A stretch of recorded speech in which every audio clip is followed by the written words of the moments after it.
Well, it is Saturday, the 14th of January, in the year of our Lord 2023, depending on which calendar you want to listen to. How are you doing Happy this morning? Saturday. Happy Saturday to Absolutely you. awesome on purpose. I really like that answer. That's a It great makes answer. the world go round a little bit easier. Well, if you've watched You anything know, we've done the last couple of days and you haven't gone into the mirror and looked at yourself and pointed your finger at yourself and said, you're pretty freaking awesome, it then you're comes just missing true fast. out. It does, doesn't it? Yeah, it does. Okay, so we're going to try and tie some threads together this morning. Um, well, we already have 4 people watching. Hello, universe. Hello, everyone. Happy Saturday.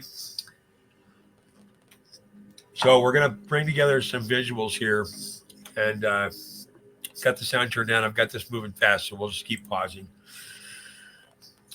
This is an example of sun and moon. This is a flat earth construct. We're going to talk about biblical trees. So our realm has been many things. It's been all sorts of shapes. We're going to hit that during this presentation. But I want you to look at this for a minute and not think of that as a flat-topped mountain and look at that as a tree trunk. Is that something that makes some sense? Yeah. Absolutely.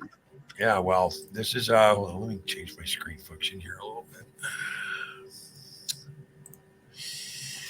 Well, I guess that's what I'm going to get. There we go. I want this one. There we go. That's what I want. Okie doke. So we're saying this is a tree trunk. Saying this is a tree trunk. This is a close up. True. And we're going to see that's a guy right there. Look how big this is.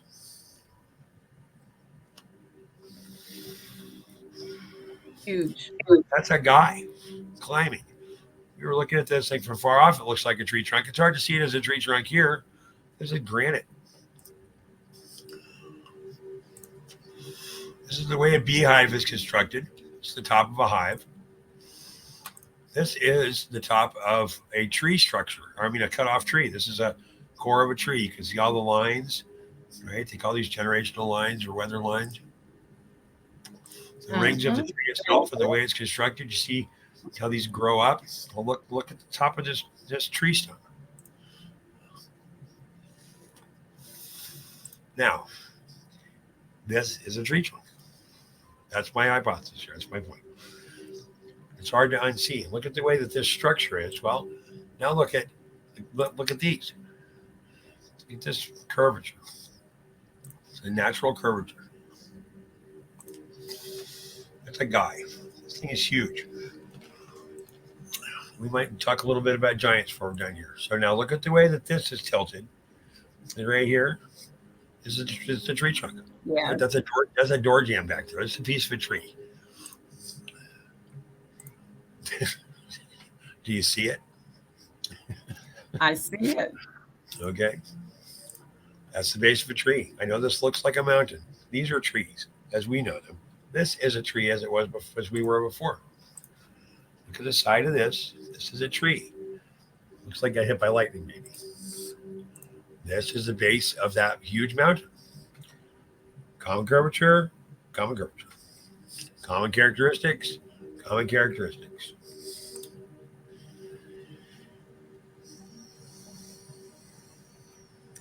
Okay. So we're going to keep going down this line. What he's saying is, look at the difference in the height. Tree trunk? Oh my God. If this was a tree trunk, how tall would it be? If this was a tree and this is the trunk, how tall would that be? That's all that is. Here's a tree trunk. This is a regular old tree. Looks like it got hit by lightning or fell over or wind damage or whatever. Well, once you see this, you can't unsee it. We're going to run through these sort of quick. This is a peninsular on top of a mountain set in Australia. This is the base of just a regular old cut-off tree.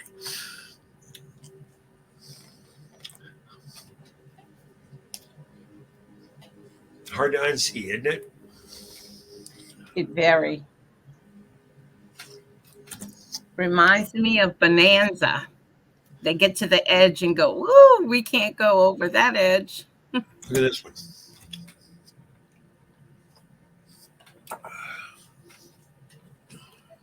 Now that is not where I'd like to be. Oh man, Not quarter enough ship. room. Okay. Italy.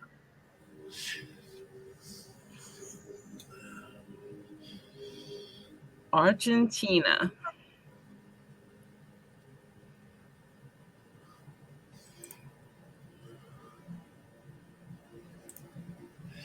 I'm assuming that's in New Mexico or Arizona. Right, USA. Hard to not see. Look at this. It's the center of the tree. There's the concentric rings. Oh, that's a tree stump. True. Russia. Ethiopia. So the tenet here is that these trees, and the way we've seen this is through the current Avatar movies, that the Earth was different. We're talking about different Earth shapes here in a few minutes. The Earth was different, and I mean completely different. And the thing that changed it was the flood event. So right before the flood event, part of the thing the Nephilim were sent down here to do was to go harvest the trees, because they were of this crystalline nature, this agate, and many things were fossilized and turned, even humans. Well, giants. Look at that. It's a freaking tree. Looks like a mountain. Oh wait, mountain That it tree. does. Look at the spacing between these two trees. Look at the spacing between these two. You're going to see it again. Oh, there's a one with a three segment. Look at this. That's a tree stump. That's a tree stump. How big was that sucker? Venezuela. Huge. Huge. Bigly. Boom. Tree stump. And these trees helped us stay at ease, correct? Oh, the whole frequency of terror was different. That's the sort of the thing you got to get your head around. Or not. Your call. Okay, look at this. 1, 2, 3. 1, 2, 3. Those were three huge trees next to each other. Look at that one.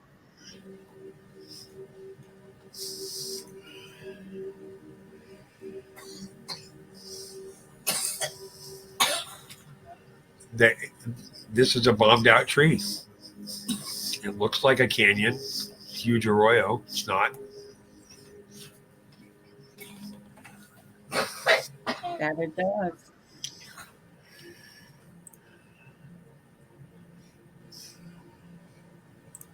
Boom. You thought that was, I mean, like Amazing. you see where it's sort of cut off, right? Like you had to cut into it and Yeah. they burned out. That's a serious event. That was a huge tree. So our reference in Genesis here, 6, is that we had giants. And we have movies about giants, right? Here's a fallen angel event. That's shown by Hollywood. We get down here. Here's the giant rock people. Oh, wait a minute. Giant rock people don't exist. Let's see some new stuff. What's that look like on the left-hand side?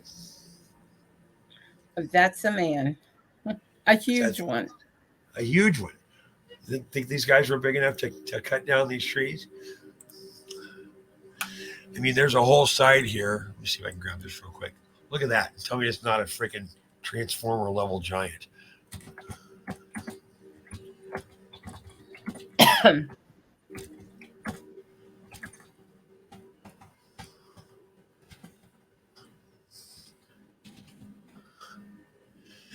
You look at Paul Bunyan, right? The Paul Bunyan axe, he could have done that. That would have been Paul Bunyan, all right. Bringing me back to probably 4th or 5th grade. Yep. Well, that's the way they do it, right?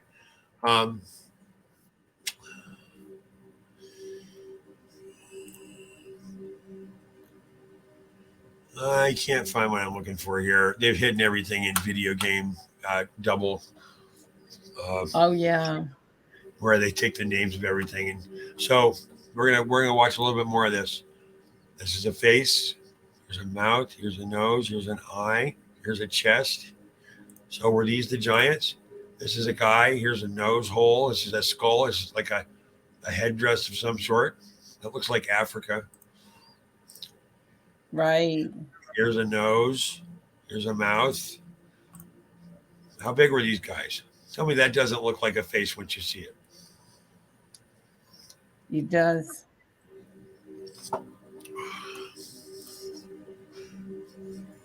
Boom, boom. We're gonna run through these a little faster. Right. Oh, look at this one. I love this one. He looks like he was a pretty boy, didn't he? Yeah. What Looks they, like with it's this totally helmet? pink. The outer layer looks like someone laying down on top of the other face. If you look at the very top to the Oh yeah, right, you I see didn't see that. the line and the nose, and you see the eye. Yeah, he made a helmet out of his foe's skull. And then inside of the skull, you see a smooth look Yeah, of a a face and a mouth with a nose. That's a carved nose. a carved page. Yes. Very amazing picture. Look at the size of these things. There's one that comes up here where it's. I mean, this is the side of our guy we just saw where you said there was a face in the top. Look at the scale here. Uh-huh. How big were these guys? Yeah. Huge. Okay, is this big 30 enough for feet you? maybe. That's an entire mountain. It's an entire mountain Yeah. range. And it's How big? How big was this guy? huge.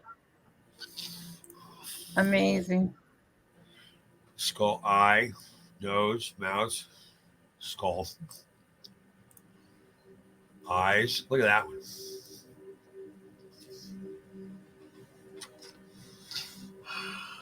it going to be a big enough scare event if that guy just got up? Yeah, I think it would be. There's a face, boom, eye socket, nose, mouth.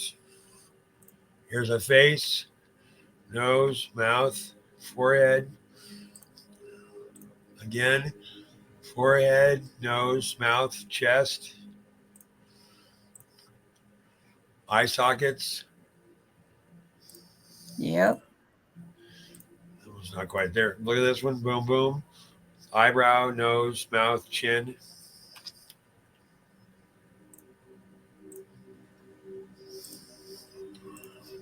Looks like he's just sort of sitting, hanging out. I'm just going to sit down here.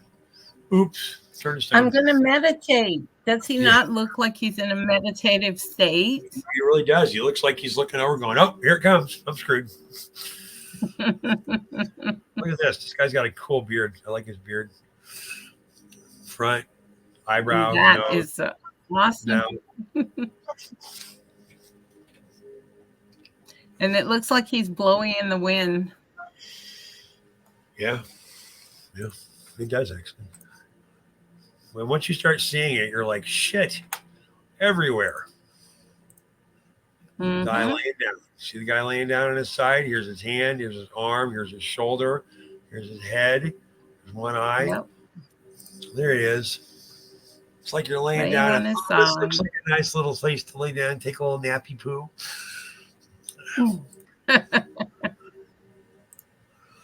Look at that prominent face. This guy's got a hairline too. He looks like an indigenous person with a nice set of hair and some feathers, those white little Uh-huh. feathers in his headdress. Look at that prominent. He's got what we call a strong jaw. Strong. That thing's Right. rock. Oh wait, it is rock. There's Look at this guy. It looks like he was frozen while he was saying, "No, man, you stupid." One more second. he was actually hollering, "No, wake Yeah, up!" something like that. This guy just napped through it. How big is that? He said, "Well, it might be better when I get up, Maybe. but let I'm me gonna, just I- lay when, here." in, when in doubt, take a nap. That's a very nice quote that works really well. Look at this guy. How's that not a guy? Head, neck, shoulder, chest, down to torso. This is an arm. We're going to see a hand here in a few minutes. This is a face, mouth line, nose, eye sockets, forehead, top of head. See this guy right here? Here's his nose, mouth. So what makes a footprint that big? Oh, that's beyond giant, dear. That is beyond giant. Well, giant compared to what, right? I mean, the guy, look at the toe. The big toe is the size of that guy standing up. Yeah. That's just the big toe. Talk about getting your ass kicked. That guy kicks your ass. You got no ass left. You got that disease, no acetol. Look at this. Check out that guy walks so much he has bunions or whatever. Yeah, he needs to see a podiatrist. Maybe this is his podiatrist. Yeah, come over here. I actually see a picture within that picture. Yeah, I know on the last one I get lost in that one. Look at that. How big is that guy? These are freaking buildings and shit. Talk about being conscious about your big nose. Yeah. That thing is a promontory. Now that looks like what we would say is an Indian. Yep. Oh, this guy looks like he was in a little bit of pain. Kind of. Yeah. Oh, shit. You have to go back on that one. Hit the backup button on your keyboard. Yeah. Okay. There you go. Because the next one, this one is interesting. He even has a hairline. Yep. His ears are showing. Yeah. Absolutely. The most awesome eye. I mean, look at his eye and the significance of his nose. Yeah, in his mouth, he's got a little bit of a grin like, yep, here we go again. I didn't escape. Yeah, exactly. Shit. Missed it by that much. Yes, indeed. This guy's a big guy. Check out the hair. Look at this one. I mean, there'd be a time where you wouldn't have seen it, but once you start seeing it, you can't unsee it. Okay, let's keep going here. Let's get to the giants. Let's get to the. Oh, there's my hand. Look at that. How's that not a hand? How's that not a hand? That's a hand. That's a hand reaching out for God. Oh, that's a. Give me a hand up. Another face and the mountain. Another big mountain. Oh wait, go back. You got this one right. Not this one. Imagine driving to work every day and seeing that. You see him laying down there. Say hi, man. I love your eyes. I might give you a big head on the way to work every day. Look at this. That's a guy down there. How big is that? His nose is like 6 feet. Okay, let's get forward to the Giants. Yeah. Big one, another guy laying down. Oh, this is a movie adaptation of a giant waking up. Wow. That's pretty big. Okay. And now we talk about the Nephilim. We're not going to read through Enoch right now. Get some Hollywood adaptations of what this was like. Ouch. I'm a little guy. You're a big guy. I'm going to get eaten. Nope. Yep. The giants, they come through, blah, blah, blah. The angels decide to come to earth, and they are given a tree cutting job, as well as being watchers. The book of the watchers is one of the things Enoch's called. The watchers come to earth. They fall.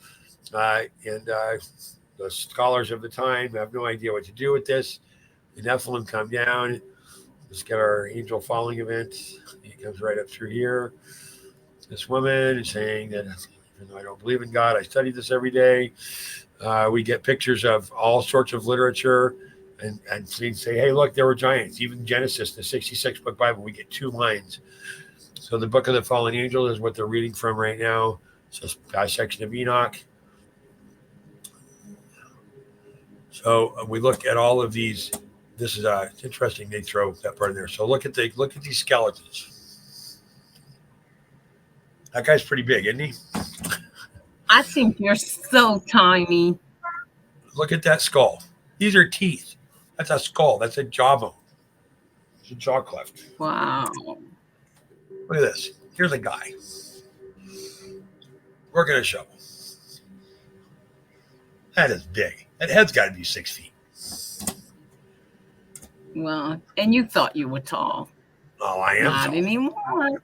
Compared to what? These guys Compared to him. Compared to this guy, I am not tall. No tallness there. That's true. Yeah. Look at the size of his head. Whoa. Yeah, that's big.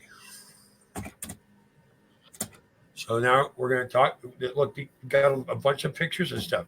We're going to see an actual movie of a moving giant here in a few minutes.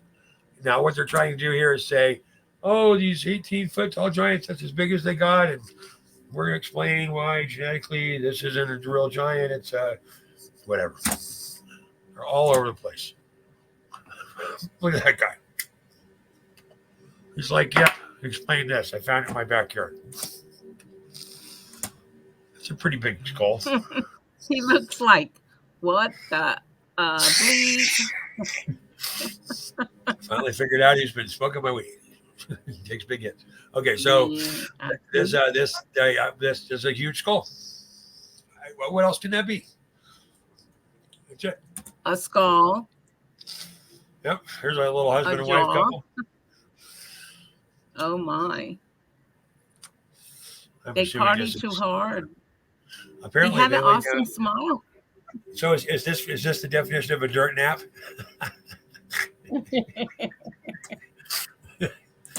Yep. He looks like he had an awesome smile.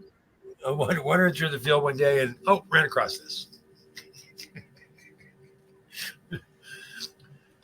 Huge. Look at this. That's a guy standing right there. The head's got to be 6 feet. Exactly.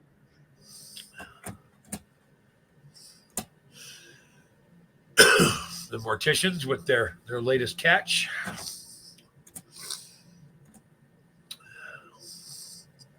That guy's got a face for radio right there. Oh, wait a minute. How do you explain that? Say you explain all the dinosaur bullcrap. We didn't find our first dinosaur bone until Darwin comes out in the early 1900s, starts talking about how, this is what really happened. Well, you can't explain dinosaur bones unless you take giant bones and you make them dinosaur bones. It's a hypothesis. That's all you think that is.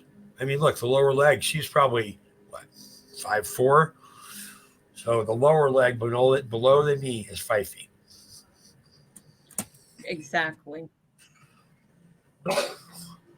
Another dirt nap contender here. Pretty big guy. Chunky guy, too. Let's just say, he had some, this an example of saying, hey, look, the Egyptian quote unquote gods were actually Nephilim. That's the narrative here. So now this makes a little more sense, doesn't it? I think this is probably from the tomb of Maharabi. This is like someone giving a foot job to a giant, and they're about as big as the foot. Oh my. So this is an example of a giant. We'll run through this quick. Uh-oh. Hey, do you guys see that? Oh, wait, it's a big giant. Oh, shit. Giant. Mary had a little lamb, and it was called hors d'oeuvre.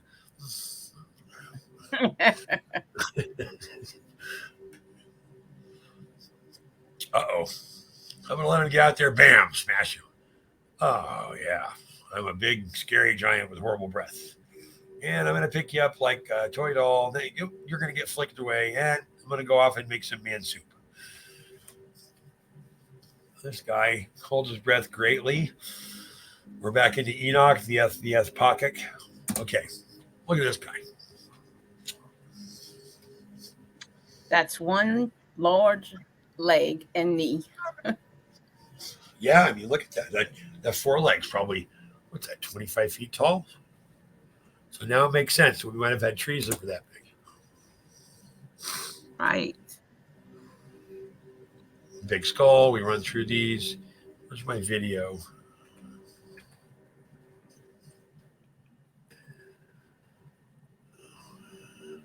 Now, what was happening back there is there were shofars that were being blown, and they're saying that the shofar. They've been hearing shofars in the sky now for the last 4 or 5 years, all over Terra. Hey, Jack and the Beanstalk Giants.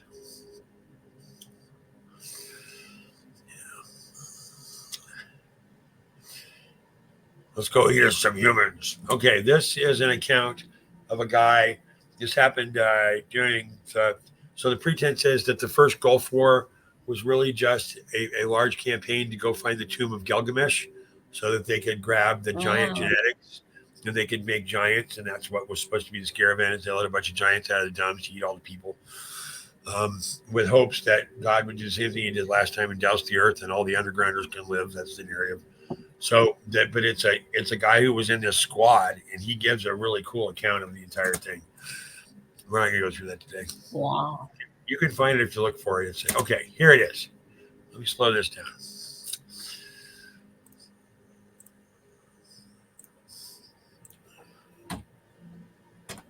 What is that?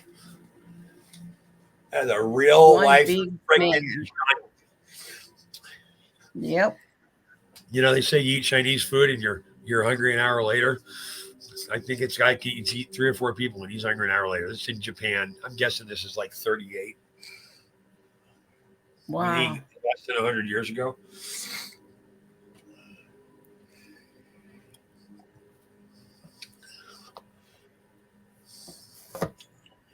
Look at that.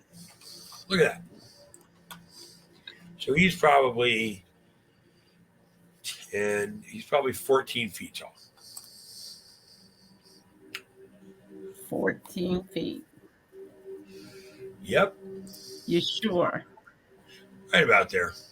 Look, now this woman's probably 5'3", 5'4", call her 5, right? So that's 5, and then that's going to be 10. So, you know, he's probably at least 12 feet tall. Got to be 12 feet tall. And his neck. Look at him. He's like the original no neck.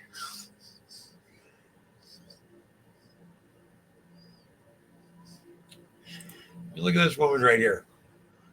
Wouldn't you be putting a little bit of a navigational stripe in your shorts with that guy standing right behind you? Yes, I think I would. I very rarely meet people taller than me, especially that I'm not related to. So that's a real life giant. Amazing.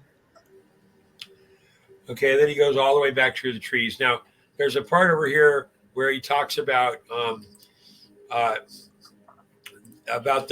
Great Flood event, and he talks about that. This is from Genesis, from the 66 book Bible, that the fountains of the great deep were broken up.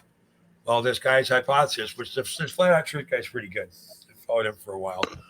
What his hypothesis is that these are not impact craters from asteroids because they never find anything in the bottom of them. They can never find any asteroid pieces. So his hypothesis is that these are geyser remnants, and that the geysers were what when the world was flooded during the flood event, that they were broken up. The waters of the deep were broken up. So these are geysers, not impact craters. I'm just trying to put them side by side. That's a geyser happening. Geyser happening. So the geyser coming up. Look at the similar features here. He's going to put them side by side in a second. So the hypothesis is that these are not craters, that they are geyser holes from the flood event, and they're a physical remnant of the flood event. So meteor crater. That takes us to an all new level of we were lied to about everything. We've been lied to about who we are, what we are, when we are, and what we're capable of. Yes. So geyser, meteor crater. Geyser crater. Geyser crater. See it yet? Geyser crater. So the hypothesis is that during the Great Flood event, that these were geysers. So here's a geyser sort of happening, right? That one's kind of pretty. Yeah. Almost looks like fancy crystal stone of some kind. Yep. So then over here, Hollywood always tells us what we need to know through movies. So there's an iteration of the Noah event that Russell Crowe stars in, and you're going to see that this is supposed to be the actual flood event itself happening in real time, and you'll see that this turns into water coming up. Stay here. So Noah was not necessarily the most righteous man. It was his sons that he was actually saving. And Noah lives to be, he's 600 when this happens. So he's been around a minute. There's no one left on earth who's righteous, but Noah and his offspring.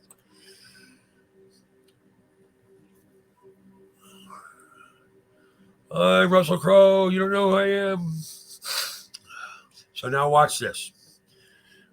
This is the geyser event. These are the geysers that flood the world. That's what his hypothesis is. That guy we're looking at back here. We saw the geysers and the mountains and the so-called meteor stuff. So it's geysers and not rain that floods everything. It was both, because the windows of heaven were also open. So you got it coming up, you got it going down. You're done. And apparently if you're a giant, you got turned to stone.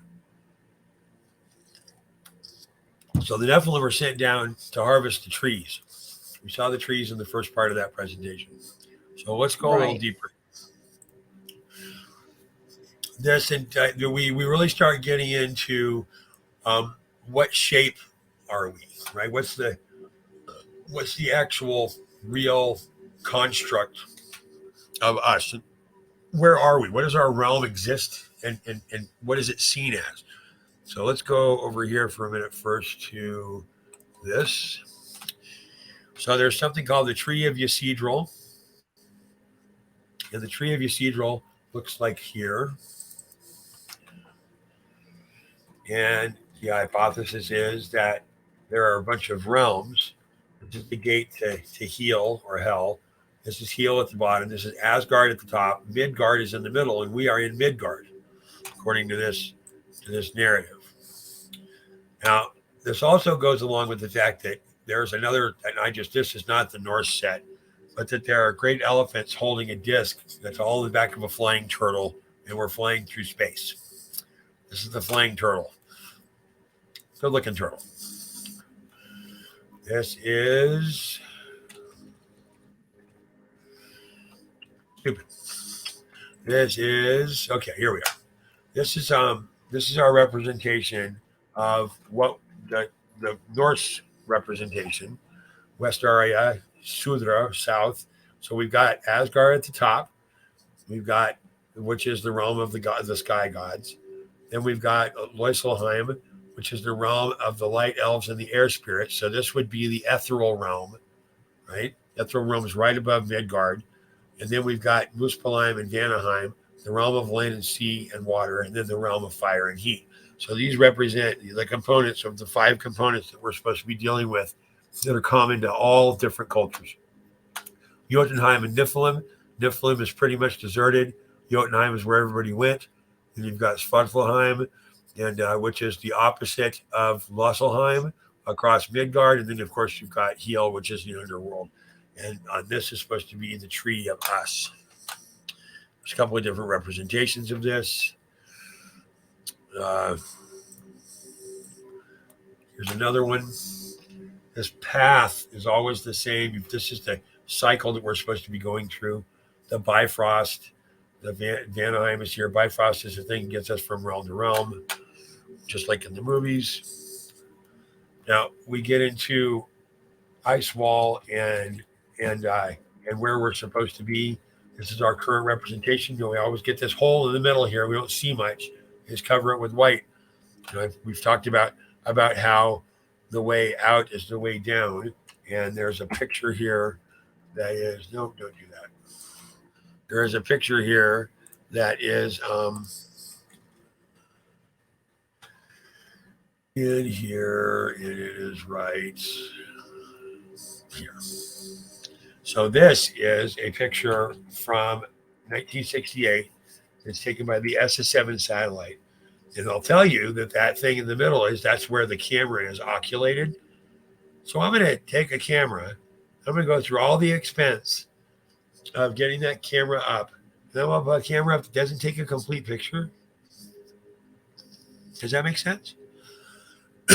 Not at all. Not at all. Not even a little. So that's the portal in the middle of where we are. I think that's a pretty good picture.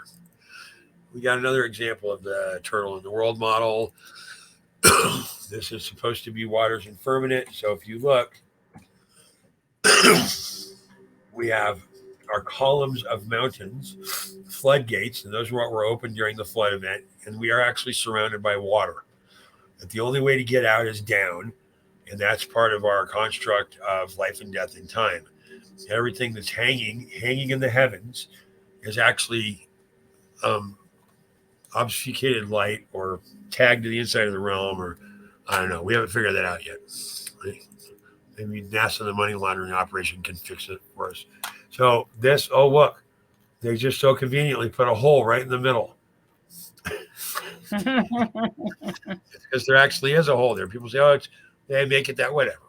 Go talk to me about what it is. That you can't get close to it. Yep, we can't go there. They won't let us. So this is a map of what's happening, and with sort of the bowl of us kind of thing. This is a stationary Earth model, and you can see that sun, moon, North Star. That thing in the very top center is North Star, and the North Star is always over us. And if you just put a camera up and you put it on that star and you leave it there, time lapse photography, you'll see everything rotates around the North Star. That should not work in a heliocentric model. It does not work in a heliocentric model. The math doesn't work out. What you get to is something closer to this actual map. Tell me what you see. I see 3 different circles. And it looks like us in the middle. Yep. That's exactly what it is. So these realms that are on the outside here in this circle, these sort of line up with the same realm engagements that we get in the Norse model. So this is one realm. These are all the rest of them. And we'll get to those definitions in just a minute.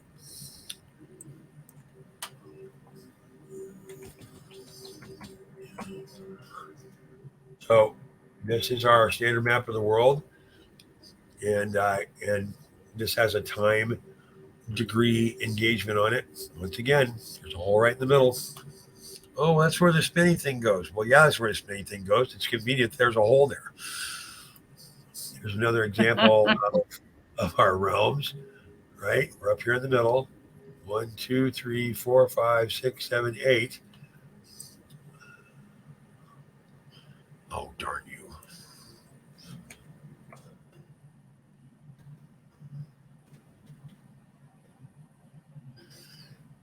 One, 2, 3, 4, 5, 6, 7, 8. So maybe 9. 1, 2, 3, 4, 5, 6, 7, 8. I mean, you can you break them up. So these could be your alternate realms that we bifrost in and out of. So here's another look at this map. The one that's our around the world map. Well, it doesn't blow up well at all. Oops. Here's a different version. This is much older. Where's all this crap on the outside? Oh, that's outside the wall.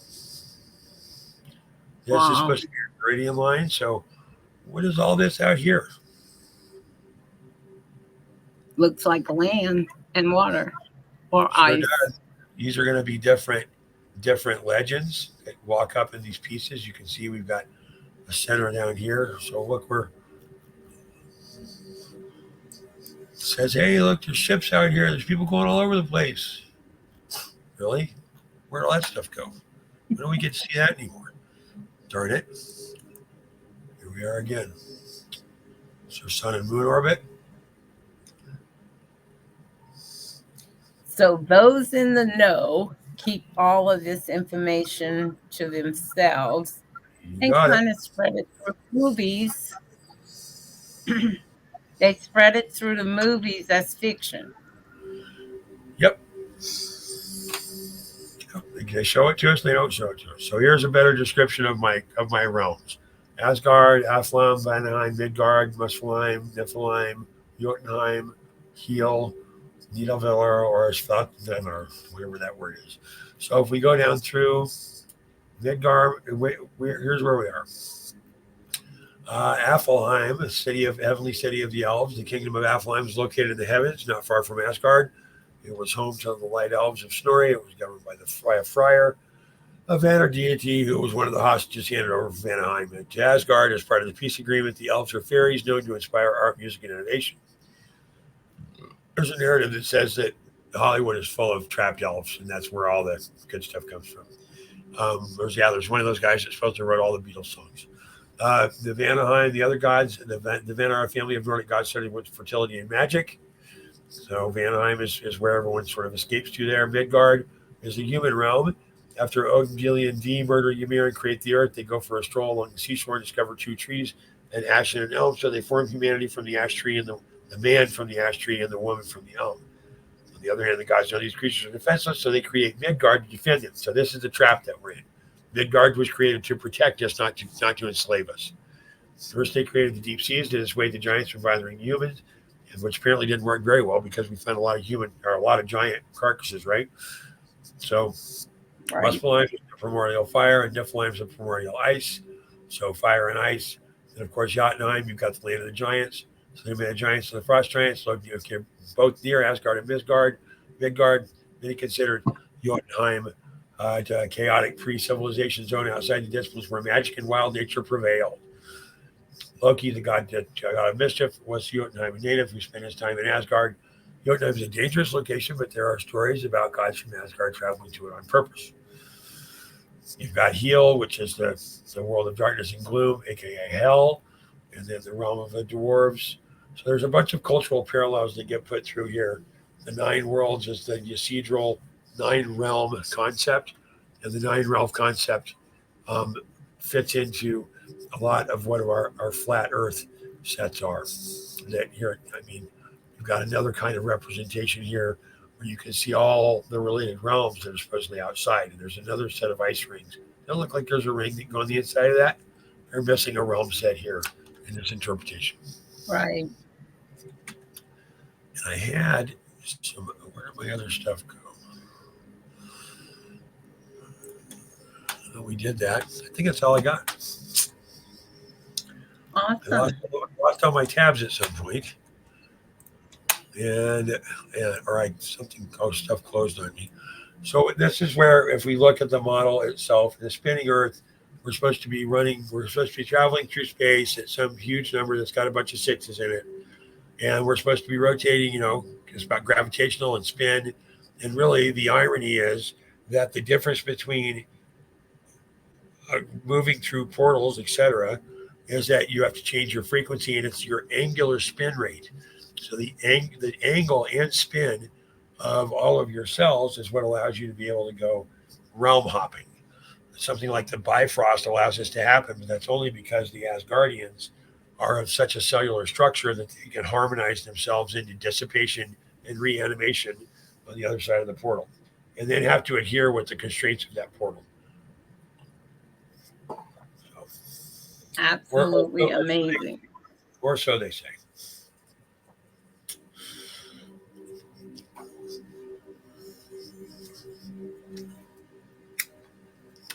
You got any questions? Well, what is astral travel? How's that one? Astral projection. Astral projection is different. It is a can't find my. Oh, there it is. Astral projection is different as an ethereal plane move. So what you're dealing with is um, uh, engaging at an ethereal plane level. So that's all about thought, intention, and spiritual realm engagement. In the Asgard model, it's a moving up into that tree range of moving from different realm to different realm. And I can't find my StreamYard tab anywhere. I Which don't know where it is. It's somewhere. So I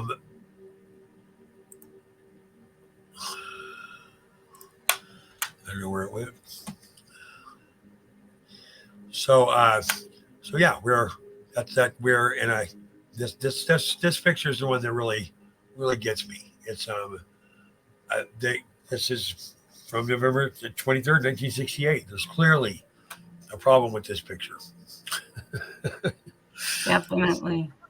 I mean, if we look here, there's sort of an engagement. Man, this is supposed to be from a satellite, which is balloons, because we can't get out, right? So when you're talking about astral projection, you're talking about being in Midgard physically, but taking an ethereal link or spiritual jump during your sleep time when you're in a different frequency. You're either engaging with all of these different environments where you can travel to in an ethereal set, and that is astral projection. Did I lose Good you? answer. Oh, yeah, there you are. I just closed something. I didn't know if I closed this or not. I'm trying to find my there's StreamYard. Where'd you go? There you are. Okay. So, what are we at? 47 minutes. So yeah, this is a representation of what it looks like here and the different sides. Oh, I know what it was. It was my tab on the this one right here. Okay, this is what we didn't cover. Try and keep this under an hour. Oh yeah. So what we're bringing together here is that all of the cultures / religions beliefs that have to do with these primary components. I mean, in the Christian universe, the burning bush is a representation of engaging with a higher power. It's where Moses goes up and gets the Ten Commandments. So if you look at Asian cultures, you've got very much the samurai approach. It's that ninja. I engage with the force itself. We've got all the Star Wars movies that talk about the same thing still, the Jedi Order. So the belief that the universe is composed of 5 great elements is untraceably old. Even the savages know very well the 4 of these elements: water, air, fire, and earth. There's a vague sense of the fifth, which is aether or space. From varying combinations of these 5 elemental substances, the ancients believed all the phenomena of nature were formed. Earth itself was composed in the last analysis of these 5. Man, also, they believed was a unique compound of these elements and was at death resolved back into them. Each of these great creatures, as they were called, was a symbolism or symbolized by a certain shape, and the total figure of the 5 different forms is superimposed on one another in a regular order. Is called the stupa of China and India, the sotaba or gorin in Japanese in Japan. The 5 circles are the 5 zones, or the 5 blossom funeral stone to be found everywhere in the Orient. The cube represents the earth, or stable foundation in which all builds. That represents the sphere represents water. The pyramid or triangle, the tongue or triangular tongue, fire, are the elements in motion. The crescent or the inverted vault of the sky, air, or wind. The acuminated sphere or the body pyriform, which is tapering into space.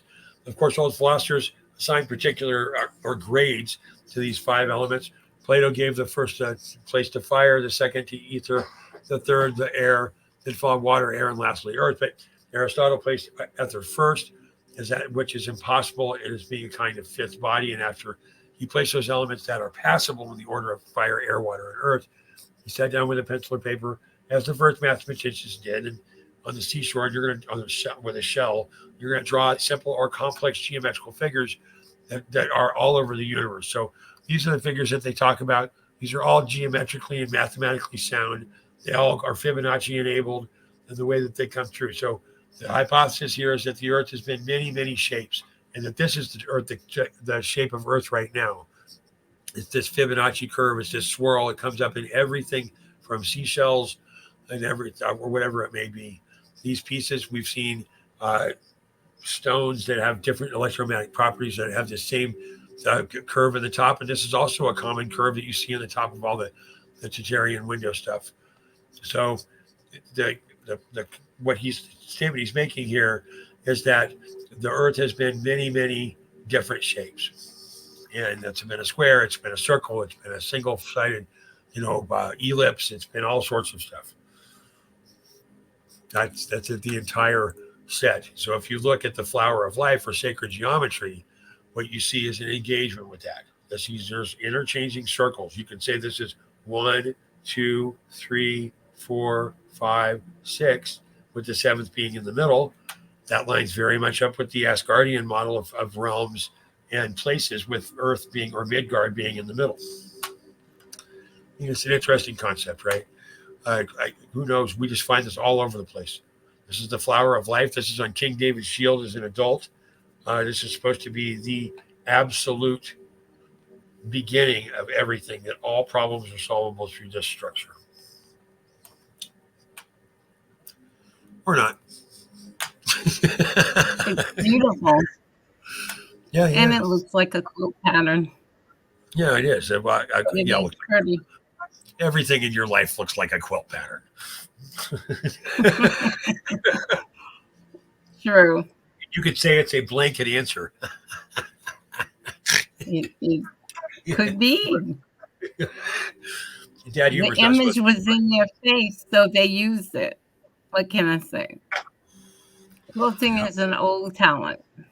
Yep. Okay, well, see what's next here. I think we'll wrap this one up. I think we've got to thank you to our viewing audience over on Twitch. We'll be right back. And say goodnight, Gracie. Good night, Gandalf. Good night, everyone. Good night, everyone. Good night, Brady.